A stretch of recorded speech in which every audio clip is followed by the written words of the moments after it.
교재는 314페이지예요. 314.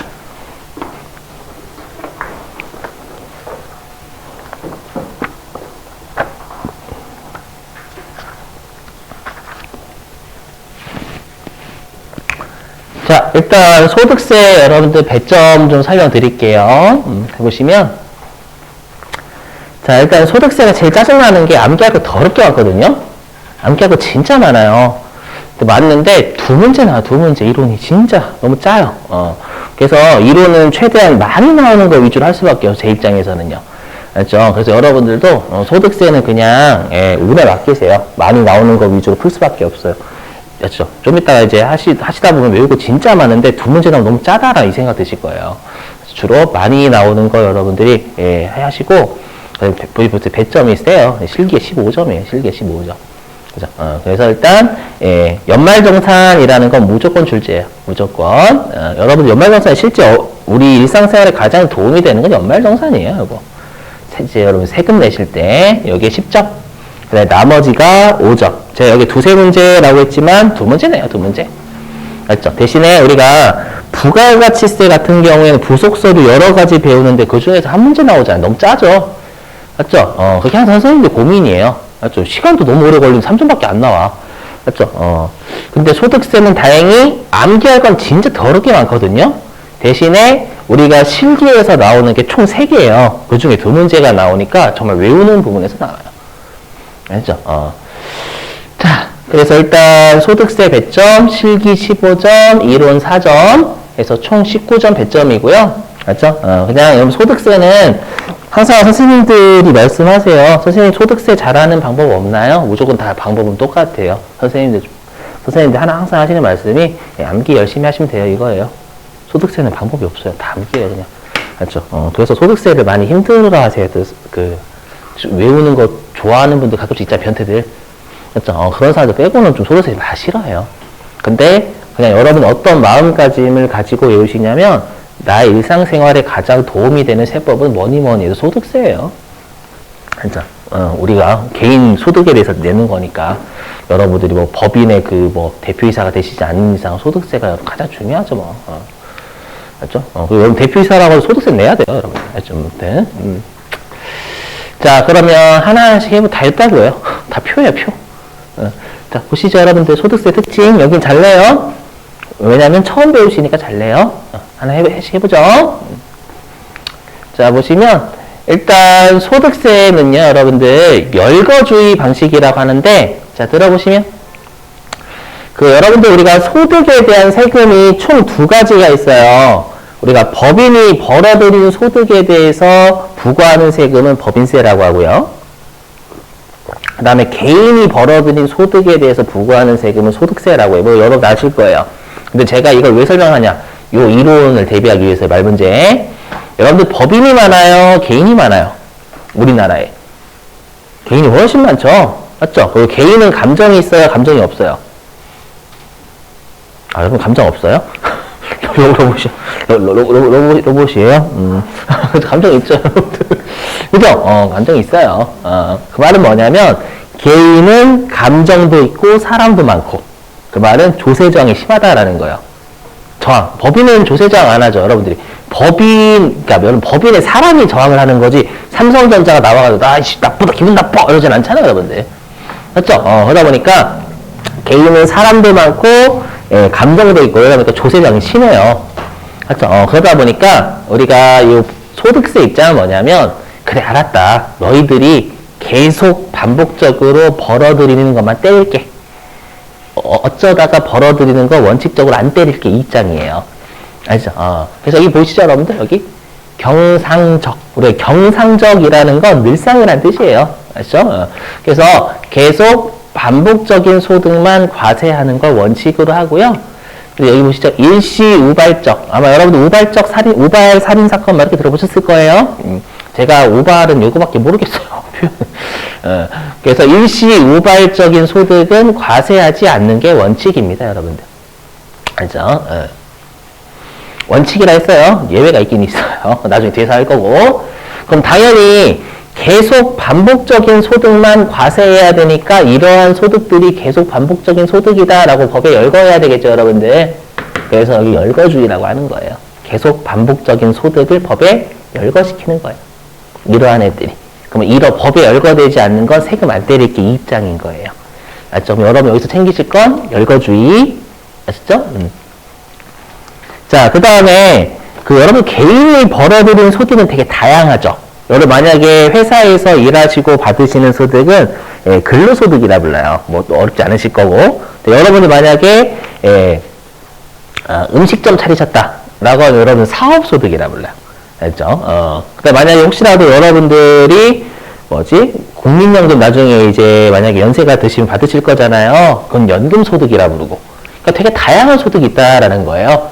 그래서 여기 소득 원천설 보이시죠? 소득의 원천별로 부과하겠다라는 거예요. 아셨죠? 소득 원천설. 자, 근데 이제 유념하실 게 뭐냐면 요거요. 보시면 여러분 이자 소득하고 배당 소득은 뭔지 대략 감 오시죠? 이자 소득 우리가 알고 있는 그 이자. 그다음 배당 소득은 법인으로부터 배당. 알죠? 얘네들 우리가 금융소득이라고 하거든요, 여러분들. 그러니까 은행이나 증권회사나 카드회사를 금융회사라 불러요. 알죠? 그러다 보니까 우리가 이자 소득하고 배당 소득을 여러분들 금융소득이라 하는데요. 그 금융소득은요, 여러분들 신종 금융상품이 특히 자본주의 국가는 금융상품 맨날 쏟아지죠, 여러분들. 맞죠? 그러면 우리가 원칙은 열거를 해야 되잖아요. 그러면 신종 금융상품을 과세하려면 소득세법에 따른 법에다 열거를 해야 돼요. 그럼 여러분들이 만약에 소득세법전을 여러분들이 쓰시는 분이라 생각을 해봐요. 막 신종 금융상품 나올 때마다 막 짜증나겠죠? 나올 때마다 법전에다 이렇게 하나씩 적는 거예요. 그리고서 증권회사에 전화하는 거죠. 뭐라고 하는 거예요? 만들지 마라, 죽여버린다. 그죠? 죽여버린다. 나 진짜 죽기 힘들다. 이해되시겠죠? 이렇게 못하겠죠, 여러분들. 됐죠? 그래서 여기 보시면 그래서 우리가 이자 소득하고 배당 소득은요, 법에 열거되지 않은 소득이라고 하더라도 신종 금융상품 과세해야 되잖아요. 그래서 그냥 이자 성격이거나 배당 성격이기만 하면 세금을 부과하겠다 이런 거 우리가 열거된 것 이외에 그러한 성격이기만 하면 때리겠다를 우리가 포괄주의라고 불러요. 포괄적으로 때리겠다. 알죠? 거기 뭐 유형별 포괄주의라고 되어 있는데 그냥 포괄주의예요. 아셨죠? 암기하실 수 있죠, 여러분들? 이유 알고 계시고 물론 암기가 좀 많지만. 자, 그 다음에 개인 단위 과세제도. 이거 뭐냐면 만약에 여러분이 만약에 결혼하셨어. 그럼 결혼하시면 여러분들이 남편이 있으신 거죠? 맞죠? 그럼 우리가 일상생활에서는 배우자는 한 몸이다라고 하잖아요. 그럼 배우자는 한 몸이니까 여러분하고 남편하고 맞벌이 하시면 둘이 한꺼번에 세금을 합쳐서 내요? 그렇지 않아요? 여러분들 별도로 소득세 내셔야 되고 남편도 별도로 소득세 내야 돼요. 알죠? 우리 그 남편이나 아내를 배우자라고 하죠, 여러분들. 그죠? 그래서 원칙은 개인별 소득을 기준으로 과세해요. 즉 배우자의 소득을 합치진 않아요. 당연히 개인은 여러분들 남편하고 배우자는 각각의 개인이잖아요. 여기까지 되시겠어요? 이거 동그라미 2번 예외는 곧 설명할게요. 가끔씩 시험에 내니까. 자, 그 다음에 세율인데 여러분들 그 교재 314페이지 보실래요?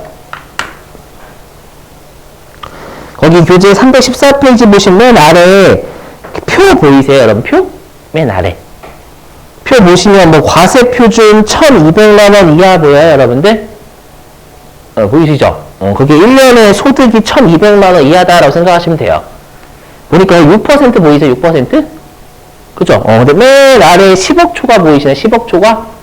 몇 퍼센트 보니까 눈물이 떨어지고 45%? 보이세요, 여러분들? 이게 맞죠? 소득이? 아니. 이게 맞죠라는 거. 소득이 높으면 높을수록 당연히 세금을 많이 내는 게 맞아요. 근데 우리가 배웠던 부가가치세는 소득이 뭐, 1,000만 원이든 소득이 100억이든 다 10%잖아요. 이해되세요? 그래서 이렇게 우리가 소득 구간이 높을수록, 우리가 세율 구간이 높아지는 걸 누진세율 과세 방식이다라고 불러요. 이해되세요? 누진세율? 그래서 누진세율은요, 일단, 자, 외워주실 게, 이건 좀 외워주실 게 좋아요. 최소 6%부터요. 최대 45%까지 있는 거예요. 원래 6, 7에 42였는데, 올해 45%가 새로 들어와가지고 한 단계가 추가돼서 8단계가 된 거예요. 그렇게 생각하시면 돼요. 원래 야매로 외우시는 거. 그죠? 8단계라고 낼 수도 있으니 혹시라도 몰라서. 여기 가지고 장난치면 쓰레기지만 아무튼 그래서 일단 여기서 누진세율 그죠? 자, 그 다음에 능과세 이게 뭐냐면 참 능력이 뭐야. 여러분들 소득이 있고 능력이죠. 그래서 능력에 따라서 과세하겠다라는 게 능과세예요. 여기까지 되세요? 이렇게. 자, 그 다음에 여기요, 신고납세제도. 이게 뭐냐면, 여러분들, 주민세랑 자동차세 같은 경우 고지서 날라와요. 여러분들 신고해서 내세요. 고지서 날라오죠. 그 고지서가 날라오는 걸 신고납세가 아니라 정부가 부과하는 과세제도다라고 정부 부과 과세제도라고 불러요. 근데 우리가 소득세나 법인세나 부가가치세는 일단 신고를 잘 하면 그다음부터 정부가 부과하지 않아요. 그래서 신고로 우리가 납세물을 결정한다라고 해서 신고납세제도라고 불러요. 아시죠? 혹시 그럼 여러분 소득세 언제 신고하는지 아시는 뭐 종합소득세. 혹시 팜플렛 같은 거 보셨어요? 다음 연도 5월 달에 하거든요. 5월 달이 뭐 종합소득세 신고기간입니다. 그래요. 그래서 저도 5월 달에 신고해야 되거든요. 일단 환급 받으니까 맨날 기다려요. 5월 달 언제 오나 막 이렇게. 빨리 제발 와야 되는데 해가지고. 행복하고 막 신고할 때 빨리 신고해야지 환급 받아야지. 아무튼 그래서 다음 연도 5월 달에 신고해야 된다는 거 외워주셔야 돼요. 함께 해주시고 자, 그 다음에 이건 당연한 건데 보세요. 여러분들 과세 표준이 없거나 결손금이 적자거든요. 적자여도 신고는 해야 돼요. 왜일까요? 신고를 안 하면 세무서 알 수가 없어요. 여러분들 맞죠? 내가 적자라는 거 알지 세무공무원한테 알려는 줘야 세무공무원이 여러분들 얘가 실제로 적자가 있는 놈인지 없는 놈인지 여러분들 우리가 검토를 해야 될 거 아니에요. 무슨 말인지 이해되셨어요? 이거 말장난 조심하시고. 자, 그 다음 우리한테 제일 중요한 게 얘예요. 인적공제요. 여기가 연말정산에서 제일 중요합니다. 여러분들. 요 인적공제 나중에 특히 제가 여기 인적공제 꼭 외워주세요 라고 하는 파트는요. 진짜 하나 다 외우셔야 다. 알죠? 해볼게요. 진짜 중요하니까 제가 미리 또 말씀도 드릴게요. 자, 뭐냐면은요, 이 인세 있죠? 인세가 우리가 이건 도장 찍는 그 인세가 아니라요, 인간을 고려한 세금이다. 그 뜻이에요. 그래서 이게 인적 공제는 좀 약간 인간이라니까 없어 보인다. 인간을 고려해서 빼준다라는 거거든요. 자, 들어보실게요, 여러분들. 자, 뭐냐면, 자, 저 혼자서 여러분들 월급을 400만원 받아요. 알죠? 근데 여러분들은 배우자랑 자녀가 2명 있는 상태에서 400만원 버시는 거예요. 알죠? 400만원 받았을 때 느낌이 다르죠? 서로 자가집이 있다고 가정해봐요. 월세 안 살고. 그럼 전 딱 400만원 받았을 때, 뭐 사 먹지? 뭐 살까? 뭐 먹을까? 여행 갈까? 이 생각하죠? 그죠? 근데 만약에 여러분들이 자녀랑 배우자가 있으시다라고 하면 일단 학원비 먼저 떠오르고 막 눈물이 뚝뚝뚝 떨어지고 그 다음에 생활비 그죠? 생활비 요즘 물가도 비싸가지고 맞죠? 눈물이 계속 떨어져. 그러니까 똑같이 소득은 400만 원이지만 부양가족 수가 다르죠? 부양가족 수가 다르면 세금 부담 능력이 실질적으로 차이가 나요. 그렇죠? 그렇기 때문에 여기 있죠? 그래서 우리가 부담 능력에 따라 가지고요, 부양가족이 있으면 네가 내야 될 세금 중에서 일부를 빼주겠다라는 거예요. 알죠? 근데 여러분들 오해하시면 안 되는 게 부양가족이 있으면 빼준다. 근데 여러분 부양가족이 뭐예요? 내가 부양할 가족을 빼주는 거예요. 무슨 말이냐면 여러분들 부모님이 한 분 계시는데 부모님이 연봉이 1,000억이에요. 1,000억은 좀 너무했고 연봉이 여러분들 10억이에요. 그럼 내가 부양을 해요? 부양을 받아요? 부양을 내가 당해야죠, 여러분들. 그럼 부양 가족이 아니라 부양 당할 가족이에요. 안 빼줘요, 그러면. 오해하시면 안 돼요, 여러분들. 알죠? 그래서 이 인적공제는 좀 많이 중요해요. 되시겠어요? 자, 그 다음에 요거 설명하고 좀 쉴게요, 여러분들, 일단은. 자, 뭐냐면, 요, 동그라미 2번 예외 안 했죠? 예외? 요거 안 했죠? 자, 요거에 설명 좀 할게요. 자, 잘 보세요, 여러분들. 뭐냐면, 경우일, 여기다 적을게, 경우일. 경우 1은요, A 개인이요, 사업 소득하고요, 사업 소득이 5천만 원 하고요, 그 다음에 근로소득이 5천만 원.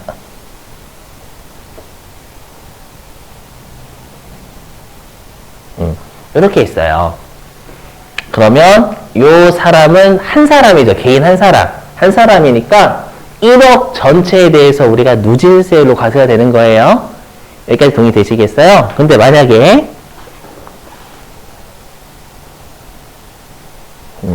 경우 2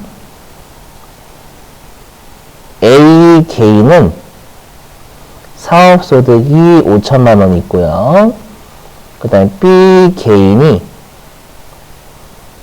근로소득이 5천만 원 있대요.